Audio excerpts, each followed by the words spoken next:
Assalamualaikum warahmatullahi wabarakatuh. Perkenalkan, saya Ina Widya Astuti, mahasiswa Ilmu Komunikasi Universitas Muhammadiyah Yogyakarta, peserta mata kuliah Teori Komunikasi tahun 2022. Pada kesempatan kali ini, saya akan menjelaskan mengenai 3 teori komunikasi, yakni naratif, Frankfurt School, dan juga Cultural Studies.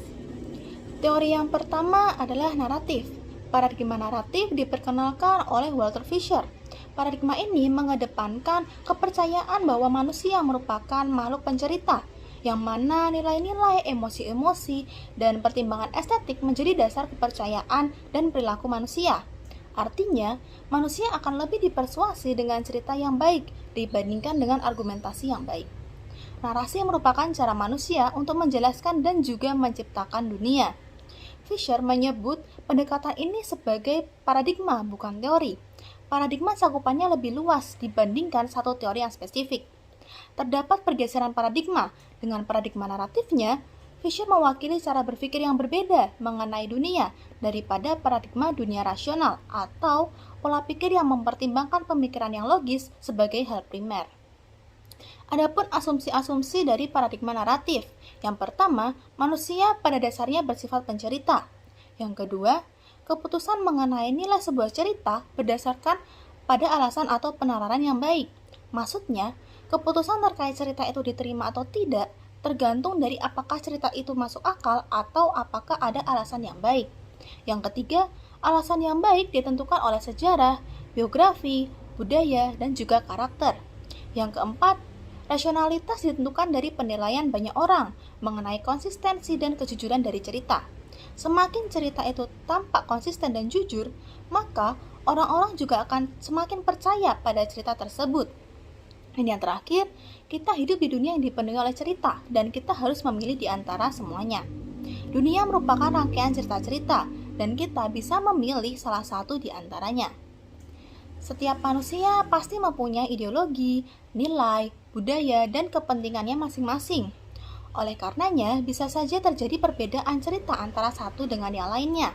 Contohnya, film yang sama bisa saja berbeda alurnya, tokohnya, apabila ditulis oleh dua pengarang yang berbeda. Hal ini tak lepas dari latar belakang komunikator tersebut. Rasionalitas naratif. Rasionalitas naratif adalah standar untuk menilai cerita, apakah cerita tersebut dapat dipercaya atau apakah cerita tersebut meragukan. Dua prinsip rasionalitas naratif. Yang pertama, koherensi. Koherensi mengacu pada konsistensi internal pada sebuah narasi. Saat menilai koherensi, pendengar akan bertanya, apakah narasi tersebut tampak saling berkaitan satu sama lain? Nah, tipe-tipe koherensi yang pertama, koherensi struktural, yang mengacu pada alur cerita, seperti sejauh mana sebuah cerita memiliki alur yang baik. Yang kedua, koherensi material, yang mengacu pada kongruensi antara satu cerita dengan cerita lainnya yang saling berkaitan. Yang ketiga, koherensi karakterologis, yang mengacu pada tingkat kepercayaan terhadap karakter-karakter pada cerita tersebut. Prinsip rasionalitas naratif yang kedua adalah kejujuran. Cerita yang jujur akan memicu kebenaran dalam diri pendengar. Adapun untuk mengukur kejujuran dapat menggunakan logika penalaran yang baik. Ketika narasi memiliki kejujuran, narasi akan berisi penalaran yang baik untuk dipercaya seorang atau untuk mengambil tindakan tertentu. Teori selanjutnya adalah teori Frankfurt School. Teori kritis mazhab Frankfurt merujuk pada sekelompok pemikir yang berhaluan Marxis yang tergabung dalam Institute for Social Research di Frankfurt, Jerman, yang didirikan pada tahun 1923. Meskipun berhaluan Marxis, para ahli teori ini tidak menelan mentah-mentah pemikiran Karl Marx yang dinilai sangat deterministik ekonomis. Mazhab Frankfurt termasuk ke dalam kaum neo-Marxisme, atau kaum yang melihat proses sosial diakibatkan oleh sumber yang banyak, tak hanya secara ekonomi. Teori ini lahir untuk mempertanyakan relasi kuasa, mengkritik status quo, dan berbagai bentuk penindasan lainnya. Teori kritis bersifat transformatif, artinya ada teori dan juga ada actionnya. Fokus Frankfurt School adalah untuk melawan sistem yang dominan dan menindas seperti ideologi dominan, sistem patriarki, dan kapitalisme. Ideologi bukan hanya sekumpulan gagasan, namun juga merupakan representasi yang dapat mendominasi pikiran dan kelas sosial. Misalnya, ideologi wanita itu harus putih, Kita harus mempertanyakan kenapa harus begitu. Memangnya wanita kulit hitam tidak cantik? Beberapa tokoh Frankfurt School. Yang pertama Theodor Adorno, yang kedua Max Horkheimer, yang ketiga Jürgen Habermas. Theodor Adorno menjelaskan bahwa manusia menjadi rakus untuk mengambil sumber daya alam dan teknologinya, atau bisa disebut negativitas sosial. Akibatnya, manusia harus bertanggung jawab terhadap apa yang telah dilakukan. Theodor Adorno juga menganalisis bahwa musik pop merupakan salah satu produk industri dari kaum kapitalis. Adanya standarisasi dari segi produksi dan konsumsi, kemudian menciptakan individualitas semu, yakni kaum elit menciptakan kebebasan, namun hal tersebut telah terstandarisasi. Yang kedua, Max Horkheimer menjelaskan bahwa perubahan sosial harus dimulai dari kesadaran bersama. Ia mengatakan bahwa dalam diri manusia terdapat potensi yang besar yang dapat diasah untuk melakukan perubahan. Perubahan dapat dimulai dari mengenal diri sendiri dan lingkungan sosialnya, yang kemudian melakukan suatu gerakan yang nyata. Dan yang ketiga, Jürgen Habermas. Jürgen Habermas dikenal dengan pemikirannya terkait masyarakat komunikatif. Teori yang ketiga adalah Cultural Studies. Teori Cultural Studies dikemukakan oleh Stuart Hall. Berakar dari pemikiran Karl Marx, Cultural Studies juga termasuk ke dalam neo-Marxisme. Cultural Studies berfokus pada bagaimana kebudayaan itu sendiri dipengaruhi oleh kelompok yang berkuasa dan dominan. Teori ini lebih mengarah kepada politik identitas seperti ras, etnis, gender, seksualitas, dan bentuk identitas lainnya. Hall percaya bahwa media memberikan pengaruh kuat terkait cara berpikir. Dengan media, orang-orang yang berkuasa dapat mempengaruhi orang-orang yang lebih lemah. Adapun asumsi-asumsi dari Cultural Studies. Yang pertama, kebudayaan terbentuk dan membentuk seluruh aspek manusia. Kebudayaan dapat diartikan sebagai rutinitas yang kita lakukan. Kita merupakan bagian dari komunitas global, yang artinya kita tidak berdiri sendiri. Banyak hal yang dapat mempengaruhi ideologi kita. Ideologi adalah bahasa, konsep, dan kategorisasi yang dapat membedakan kelompok sosial sesuai lingkungan tempat tinggal mereka. Setiap individu akan berusaha untuk membentuk identitas kebudayaan bangsanya dan mencoba untuk membuat pengaruh yang penting di masyarakat.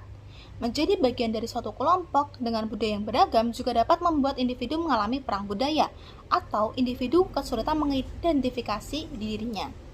Kebudayaan kita sangat dipengaruhi oleh media. Media tidak hanya sebagai alat pembawa budaya, namun juga dapat membentuk, mempersuasi, dan mempengaruhi kita untuk terpikat dengan apa yang ada di media. Asumsi Cultural Studies yang kedua adalah individu merupakan bagian dari struktur hierarkis kekuasaan. Berkaitan dengan bagaimana kebudayaan berhubungan dengan individu, kekuasaan dapat menggerakkan seluruh pola yang ada di masyarakat. Tentunya, kelompok yang dominan cenderung memiliki power yang lebih dibandingkan dengan kelompok yang lemah. Sebagai contoh, kecantikan perempuan diartikan dengan tubuh ramping, kulit putih, dan rambut pirang bak perempuan Amerika. Orang yang tidak memenuhi kriteria tersebut dianggap tidak cantik.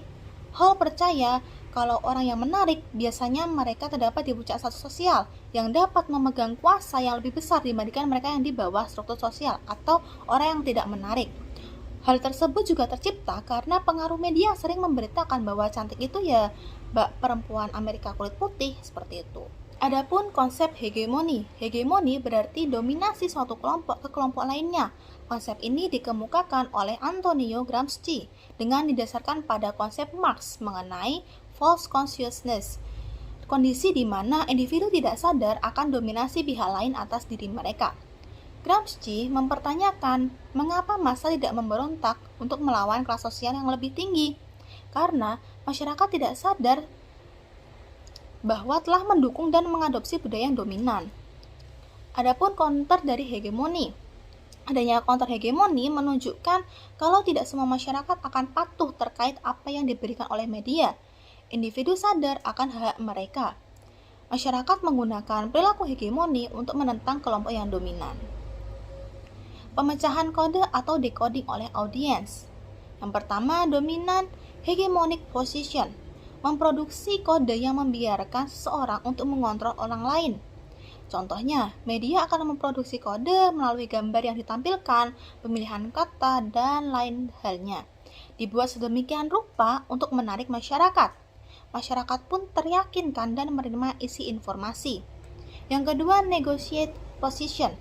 Menerima ideologi dominan, namun masih memakai beberapa pengecualian bagi budaya lokal mereka. Dan yang ketiga, oppositional position. Audiens mencoba membuat pilihan alternatif dari pesan yang disampaikan media. Audiens berhak menolak informasi. Audiens cenderung lebih kritis. Sekian penjelasan materi tentang teori komunikasi dari saya. Kurang lebihnya mohon maaf. Wassalamualaikum warahmatullahi wabarakatuh.